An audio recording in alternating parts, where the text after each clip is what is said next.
Hello everyone, welcome back to my channel. Today, we're going to talk about the stories of the underground. Did you know that beneath many of our major cities, there are secrets hidden right under our feet? Think about Derinkuyu in Turkey, Burlington in the UK, or Moose Jaw in Canada. But the most unique one has to be the Seattle Underground. Why? Because it's an actual town, not just a bunker or a mine.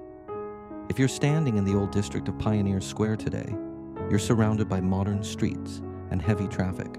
But if you look down, you'll see these small purple glass blocks embedded in the pavement. Most people think they're just streetlights or decorations. But actually, if you peek through that glass, you'll find another city lying perfectly intact just a few meters below you. That's right. This is the Seattle Underground. It has complete streets, barbershops, and even saloons. This isn't some ancient ruin or a man-made tourist attraction. It's a city that the people of Seattle literally buried with their own hands. Now, you might be wondering, why on earth would anyone bury a perfectly good city? Well, it all started with a very embarrassing bit of history. First, we need to look at Seattle's geography. The city is sandwiched between Puget Sound and Lake Washington. Back in 1850, it was a paradise for timber merchants. Some of the best wood in the world came from right here. To make things easy, the pioneers wanted to push the logs straight into the ocean to ship them to San Francisco. So, they skipped the high ground and built the city's foundation right on the muddy tide flats at sea level. But they ignored one fatal geological fact. Seattle is a classic glacial valley. This means the tidal range in Puget Sound is incredible. The water level often changes by more than 4 meters. Imagine this, it's an era before modern drainage. The people of Seattle introduced the trendiest flush toilets of the time. But the problem was the drain pipes were laid horizontally in the mud flats, emptying directly into the Pacific Ocean. It's a simple rule of physics, the communicating vessels principle. When the tide rose, the sea level became higher than the toilets. The ocean pressure would push everything back through the pipes. This wasn't just a simple clog, it was a total pressure surge. Every time the tide came in, toilets across the city would erupt like fountains, spraying things you definitely never want to see. Local newspapers even ran warnings telling citizens, whatever you do not go to the bathroom during high tide.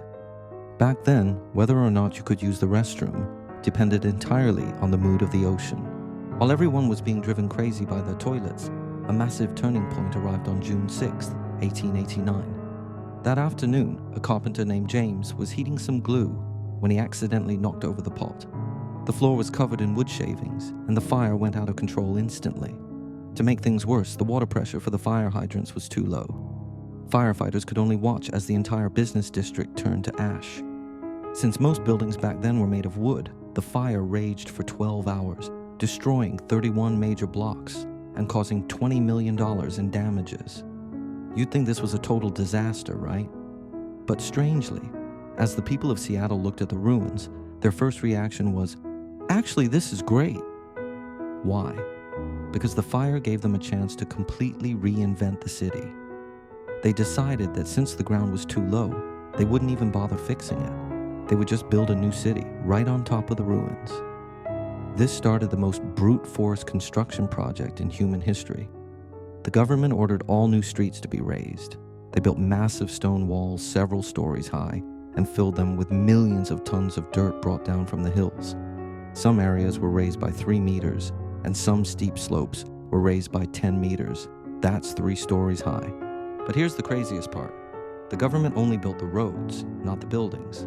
If you were a shop owner and wanted to stay in business, you had to rebuild on the original ruins. This led to a hilarious 10-year split-level period. The roads were up in the sky, but the shops were still down in the mud pits. Picture this. You're walking on the brand new elevated road, and right next to you is a 30-foot cliff with someone's house at the bottom. To get around, you literally had to carry a ladder. If you wanted to cross the street, you'd climb up a ladder, walk across, and then climb down another ladder on the other side. For 10 years, Seattle was basically a city of extreme sports. Records show that over 100 people died just from falling off the sidewalks at night. Even horse carriages falling off the road became a regular headline in the news. To solve this, shop owners eventually turned their second floors into their new main entrances, while the original first floors became dark basements. Finally, the government built sidewalks connecting the high roads to the second floors. This paved over the old streets, the old signs, and those embarrassing toilets, sealing them underground forever. Everyone thought that was the end of it. But then in 1897, the gold rush hit. Thousands of people flooded into Seattle, and prices skyrocketed. Those buried first floors suddenly showed their darker side. By 1907, the Black Plague broke out. Since rats are the main carriers, the government feared the dark, damp underground would become a breeding ground for the virus. They ordered all entrances to be sealed off, but instead, the underground became a lawless land. During Prohibition in 1920, it turned into a black gold empire. Since Seattle is close to Canada, smuggling was everywhere.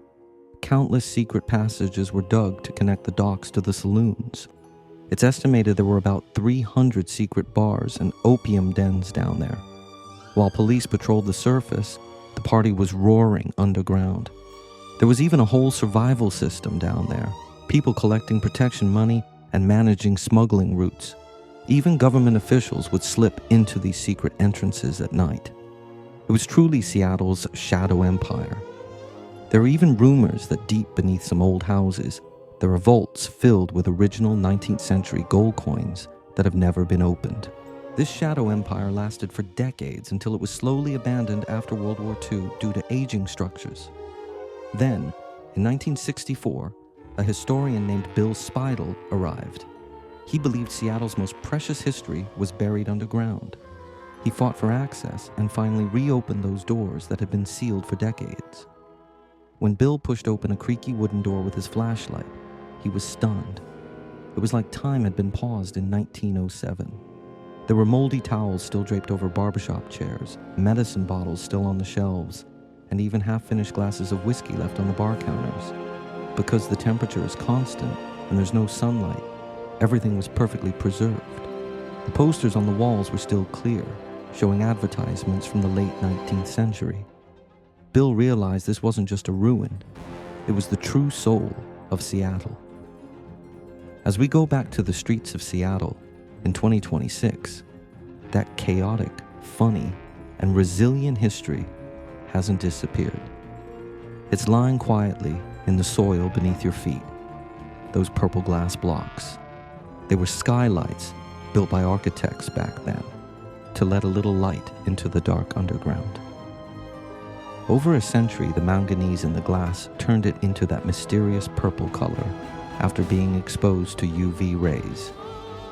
If you ever visit Seattle, you'll see many mysterious entrances around Pioneer Square. You definitely shouldn't miss the famous underground tour.